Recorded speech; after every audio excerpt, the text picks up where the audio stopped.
आप देख रहे हैं जय भारत टीवी। हिंदुत्व के मुद्दे को लेकर चल रही भाजपा को बीते लोकसभा चुनाव और विधानसभा उपचुनाव में तगड़ा झटका लगा है। इस दौरान भाजपा हिमालय से लेकर समंदर तक कई सीटों पर चुनाव हार गई। दिलचस्प बात यह है कि भाजपा वहां चुनाव हार गई जहां त्रेता युग में भगवान श्री राम के चरण पड़े, क्योंकि इन स्थानों का श्री राम के साथ सीधा संबंध है। शुरुआत होती है राम जन्मभूमि अयोध्या से, जहां भगवान राम का भव्य मंदिर भी बनाया गया। भाजपा को सबसे तगड़ा झटका अयोध्या में लगा। राम जन्मभूमि में ही भाजपा की हार हो गई। चित्रकूट यानी बांदा लोकसभा सीट, भाजपा को यहां भी हार मिली। इस स्थान पर भगवान श्री राम ने वनवास के दौरान 11 वर्ष बिताए थे। सीतापुर, बीजेपी सीतापुर में भी लोकसभा का चुनाव हार गई। ये वो स्थान है जहां भगवान राम ने अश्वमेध यज्ञ कराया था। बस्ती लोकसभा सीट में भी भाजपा की हार हुई।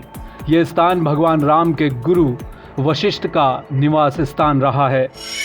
सुल्तानपुर लोकसभा सीट में भी भाजपा की हार हुई। इस स्थान पर रावण वध के बाद ब्रह्म हत्या के पाप से मुक्ति के लिए भगवान श्री राम ने गोमती नदी के किनारे स्नान किया था।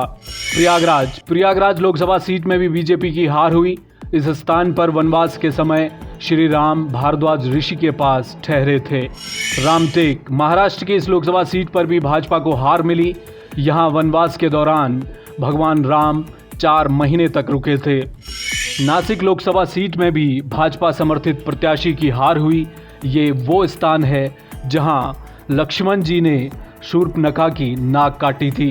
कर्नाटक के कोपल में भी बीजेपी को हार मिली। प्राचीन समय में ये स्थान किष्किंधा था और ये हनुमान जी की जन्मभूमि भी है। इसके बाद रामेश्वरम में भी भाजपा की हार हुई है।